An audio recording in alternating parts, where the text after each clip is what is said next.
এক মেয়ের সাথে আমার সম্পর্ক ছিল, বিয়ের পরেও সে কথা বলতে চায় আমার সাথে। স্বামী নাকি অনেক সমস্যা, সে এগুলো আমার সাথে শেয়ার করে।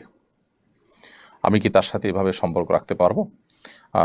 না, মোটেই সম্পর্ক রাখা যায়জ না। এটা পরিষ্কারভাবে হারাম। দেখুন, ছেলে মেয়েদের রিলেশনের বিষয়ে শরিয়া যে নীতিমালা দিয়েছে, আজকাল তথাকথিত আধুনিক পৃথিবীতে সেটাকে অ্যাভয়েড করা হয়, মনে করা হয় সেটা সেকেলে।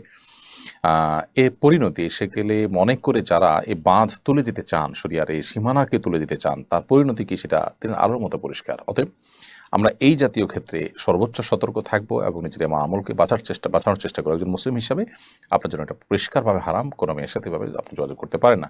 তিনি তার সুবিধা অসুবিধা জানাবেন তার পরিবারকে, তার অভিভাবকদেরকে, তার মাহারামদেরকে।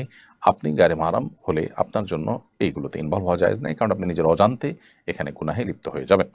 গুনাহে লিপ্ত হওয়া বলতে সরাসরি জেনা লিপ্ত হওয়া জরুরি না। মানুষ মনে মনে যদি কল্পনার জেনা লিপ্ত হয়, সেটা এক প্রকার জেনা। তাছাড়া আপনি তৃতীয় পক্ষ হিসাবে আপনি ইন্টারফেয়ার করার কারণে তাদের মধ্যে দূরত্ব আরও বাড়তে পারে, কারণ আপনি এখানে ডিটেল জানেন না। বিধায় সবচেয়ে ভালো হয় তিনি তার মাহরামদের সাথে যোগাযোগ করবেন, তাদের মাধ্যমে সমাধান করবেন, আপনি এটাকে অ্যাভয়েড করবেন।